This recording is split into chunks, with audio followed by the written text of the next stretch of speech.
लेखिका एमी मॉरिन द्वारा लिखित 13 चीजें जो मानसिक रूप से मजबूत लोग नहीं करते बुक में हम अपनी मानसिक आदतों के बारे में जानेंगे।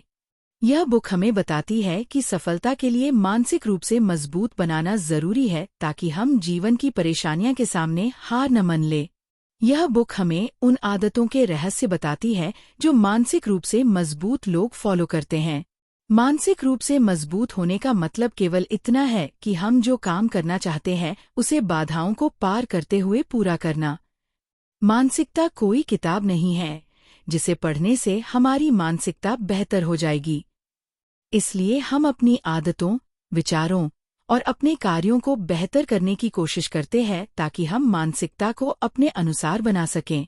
इस बुक समरी में हम 13 आदतों के बारे में जानेंगे जो हमारी मानसिकता को बेहतर बनाती हैं।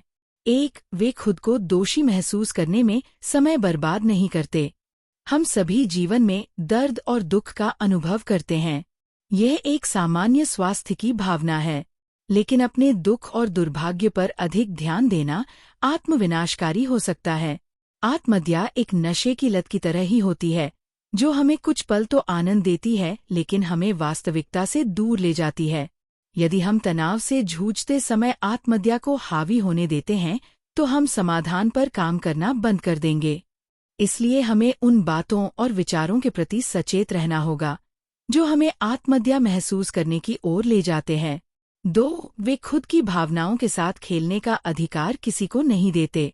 लोगों को यह नियंत्रण करने की शक्ति देना कि हम कैसे सोचते हैं, महसूस करते हैं और व्यवहार करते हैं मानसिक रूप से मजबूत होना असंभव बनाता है। जब हम अपने दुश्मनों से नफरत करते हैं तो हम उन्हें अपने ऊपर अधिकार दे रहे हैं, अपनी नींद का, भूख का, स्वास्थ्य का और हमारी खुशी का। अपनी भावनाओं पर ध्यान दे कि वे कैसे हमारे और लोगों के विचारों पर प्रतिक्रिया करती है और अपने लिए वे तरीके भी खोजे जिन पर हमारे विचार बेहतर प्रतिक्रिया देते हैं। यह मुश्किल है लेकिन अभ्यास के द्वारा इसे आसान बनाया जा सकता है। 3. वे बदलाव से नहीं डरते।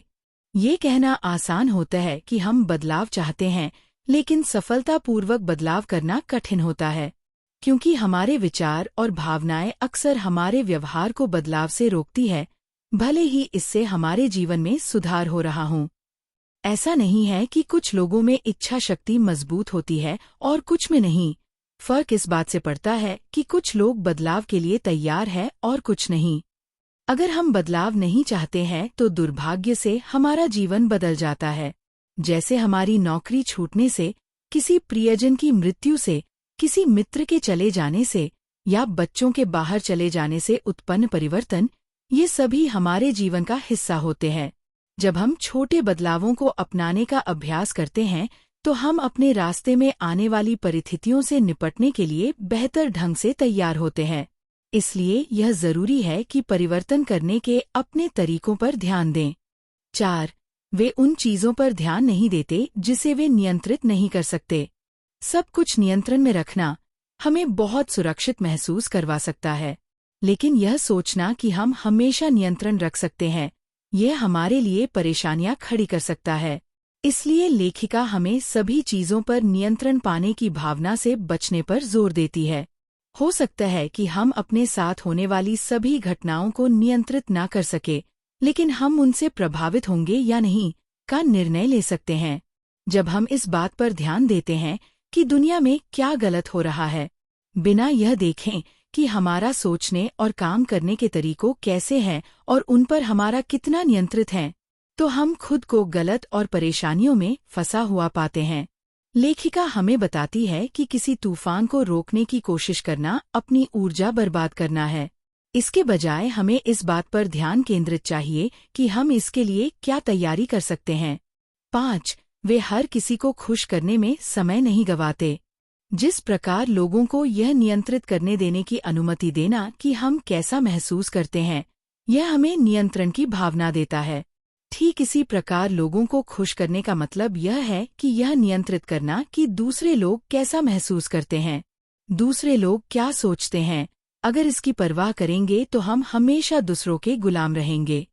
लेखिका हमें बताती है कि हमारे जीवन के कुछ क्षेत्र ऐसे हो सकते हैं जहां हम अपने जीवन मूल्यों के अनुसार व्यवहार करते हैं, और कुछ क्षेत्रों में हम लोगों को खुश करने के बारे में चिंतित रहते हैं। हमें उन संकेतों को पहचाना होगा जो हमारा जरूरी काम छोड़कर दूसरों की मदद करने के लिए प्रेरित करते हैं, क्योंकि हम कुछ भी करें, हमेशा कुछ लोग खुश होंगे और कुछ दुखी, इसलिए ना कहना हमें सीखना होगा। 6. वे जोखिम लेने से नहीं डरते। हम अपने जीवन में हर पल कई जोखिमों का सामना करते हैं, जैसे फाइनेंशियल, शारीरिक, भावनात्मक, सामाजिक और व्यावसायिक रिस्क शामिल है। लेकिन हम उन जोखिमों से बचते रहते हैं जो हमें अपनी पूरी क्षमता तक पहुंचने में मदद कर सकते हैं। और ऐसा इसलिए होता है क्योंकि हम रिस्क लेने से डरते हैं। अपने कार्यों के प्रति बहुत डरपोक और संकोची न बने। पूरी जिंदगी एक प्रयोग है, हम जितने अधिक प्रयोग करें उतना ही अच्छा है। लेखिका हमें बताती है कि हमें इस बात पर ध्यान देना चाहिए कि हम किस प्रकार के रिस्क ले रहे हैं और उन रिस्क लेने से हम कैसा महसूस करते हैं। साथ ही हमें ये भी देखना चाहिए कि हम किस प्रकार के अवसर पर काम कर रहे हैं और किसे छोड़ रहे हैं। इससे हमें ये पता करने में मदद मिलती है कि हम जो जोखिम उठा रहे हैं उनसे हमें सबसे अधिक लाभ होगा या हमारी चिंता का कारण बनेंगे। 7. वे अपनी बीती बातों को नहीं दोहराते। कभी कभी हम उन चीजों पर ध्यान केंद्रित करके दुखी होते रहते हैं जो वर्षों पहले हुई थी, जबकि सफल लोग पिछले सप्ताह जो हुआ था उसे पर ध्यान केंद्रित करते हैं और उन घटनाओं से सीखने का प्रयास करते हैं। हम अतीत को सोचकर ठीक नहीं कर सकते, लेकिन हम वर्तमान में पूरी तरह जीकर अतीत को ठीक करते हैं। लेखिका बताती है कि अतीत में फंसे रहने से हम भविष्य का आनंद नहीं ले सकते। इसलिए ये जरूरी है कि हम उस समय और कामों को पहचानें जो हमें अतीत की याद दिलाते हैं, और अपनी भावनाओं को ठीक करने के लिए आवश्यक कदम उठाएं ताकि हम आगे बढ़ सकें। 8. वे एक जैसी गलतियां बार बार नहीं करते। अधिकतर समय हम यह सोचकर काम करते हैं कि हम जो कर रहे हैं वह सही है। अगर उनमें गलतियां होती है तो हम दूसरों को दोष देते हैं। यह भावना हमें गलतियों से सीखना असंभव बना देता है। इसलिए लेखिका हमें बताती है कि गलतियां करना इंसान होने का प्रमाण है। इससे पता चलता है कि हम कुछ नया करने की कोशिश कर रहे हैं, क्योंकि जो लोग अपनी पुरानी आदतों पर चलते हैं उनसे गलतियों की उम्मीद नहीं की जाती, लेकिन जो बदलाव चाहते हैं वे ही गलतियां करते और उनमें सुधार करके आगे बढ़ते हैं। एकमात्र वास्तविक गलती वह है जिससे हम कुछ नहीं सिखाते। किसी विशेष समस्या को हल करने के लिए आमतौर पर कई अलग अलग तरीके होते हैं। यदि हमारी वर्तमान योजना सफल नहीं होती है तो कुछ नया आजमाने के लिए तैयार रहे, क्योंकि प्रत्येक गलती से सीखने के लिए आत्म जागरूकता और विनम्रता की आवश्यकता होती है। 9. वे दूसरे लोगों की सफलता से नाराज नहीं होते। लेखिका हमें बताती है कि ईर्ष्या को इस प्रकार बताया जाता है कि मुझे वह चाहिए जो आपके पास है, और किसी की सफलता पर नाराजगी इससे भी आगे बढ़ती है। वह बताती है कि मैं वह चाहता हूँ जो आपके पास है और मैं नहीं चाहता कि आपके पास वह हो। इसलिए हमें कभी कभी किसी की सफलता से ईर्ष्या होना सामान्य बात है, लेकिन किसी की सफलता से नाराज होना हमें परेशानियों में डाल सकता है। जलन एक जहर है जिसे हम खुद पी रहे हैं और यह आशा कर रहे हैं कि हमारा दुश्मन मर जाएगा। लेखिका हमें बताती है कि जब हम वास्तव में अच्छा कर रहे होते हैं तो दूसरों के प्रति नाराजगी महसूस करने से बचना आसान होता है, लेकिन जीवन में कई बार ऐसा भी होता है कि हमें सफलता के लिए संघर्ष करना पड़ता है। तब दूसरों की सफलता को देखकर नाराज न होना कठिन हो जाता है। जब हम अपने लक्ष्य तक पहुंचने के लिए संघर्ष कर रहे हो, जबकि हमारे आसपास के लोग अपने लक्ष्य तक पहुंचकर खुशियां मना रहे हो, तब अपनी भावनाओं को नियंत्रित करने के लिए कड़ी मेहनत और लगन की आवश्यकता होती है। 10. वे असफलता के बाद भी हार नहीं मानते। कुछ लोग पहली बार प्रयास करने के बाद असफल हो जाते हैं।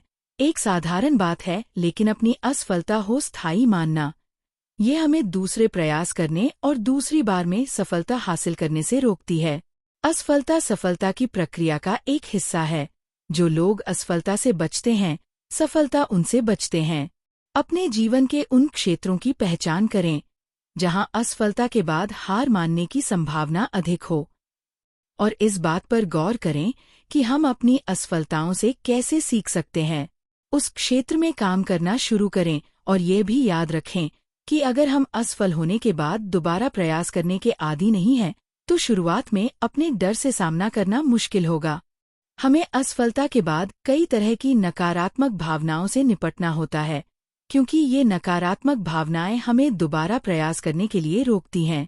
हालांकि अभ्यास के साथ हम ये पता लगाने में सक्षम हो जाते हैं कि असफलता किन कारणों से आ रही है और उन्हें कैसे बेहतर कर सकते हैं। 11. वे अकेले समय बिताने से नहीं डरते। अकेले समय बिताना अधिकांश लोगों को अच्छा नहीं लगता, लेकिन बड़ी सफलता के लिए हमें अकेलेपन की आवश्यकता होती है ताकि हम खुद को समझ सके, अपनी गलतियों पर विचार कर सके और वास्तविकता को देख सकें। मनुष्य के सभी दुखों का कारण अकेले कमरे में चुपचाप न बैठना है। जो लोग सोचते हैं कि अपने बारे में सोचना स्वार्थी है या अकेले बैठना समय की बर्बादी है, वे लोग गलत भी हो सकते हैं, क्योंकि हमारे ज्ञान के अनुसार अधिकांश सफल लोगों ने अपने सफलता के रहस्य अकेले समय बिताकर ही प्राप्त किए हैं। अपने बारे में सोचने के लिए हमें किसी मोबाइल फोन, किताब या किसी दूसरे व्यक्ति की आवश्यकता नहीं होती है। इसलिए अपने बारे में सोचने के लिए ऐसा कुछ समय अवश्य निकले ताकि हम खुद को बेहतर बना सकें। 12.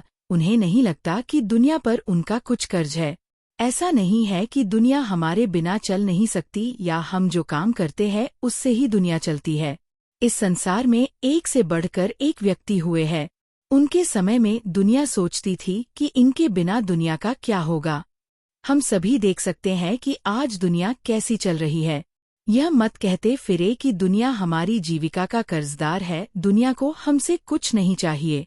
लेखिका बताती है कि मानसिक रूप से मजबूत लोग ये नहीं सोचते कि दुनिया पर उनका कुछ बकाया है, बल्कि वे दुनिया को देने के बारे में सोचते हैं।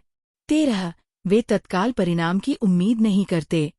हम एक लगातार बदलती दुनिया में रहते हैं, जहां हमें सब कुछ तुरंत नहीं मिल सकता जो हम चाहते हैं, चाहे हम अपना खुद का व्यवसाय शुरू करना चाहते हो या पैसे कमाना। अगर हम तत्काल परिणाम ही उम्मीद करते हैं तो हम अक्सर असफलता ही हासिल करेंगे। धैर्य, लगन और पसीना मिलकर सफलता के लिए एक अपराजिता कनेक्शन बनाते हैं। लेखिका बताती है कि अगर हम डॉक्टर की चेतावनी के बाद भी अपना पसंदीदा भोजन नहीं छोड़ते हैं तो परिणाम कुछ भी हो सकता है। इसलिए हमें अपने जीवन के उन क्षेत्रों की तलाश करनी होगी जहां हमें सुधार की आवश्यकता है। निष्कर्ष: इस बुक समरी में हमने 13 मानसिक आदतें सीखी जो मानसिक रूप से मजबूत लोग नहीं करते हैं। लेखिका बताती है कि मानसिक रूप से मजबूत वे लोग होते हैं जो विपरीत परिस्थितियों में भी सामान्य कार्य कर पाते हैं, न कि रोबोट की तरह अपनी भावनाओं पर नियंत्रण प्राप्त करने की कोशिश करते हैं।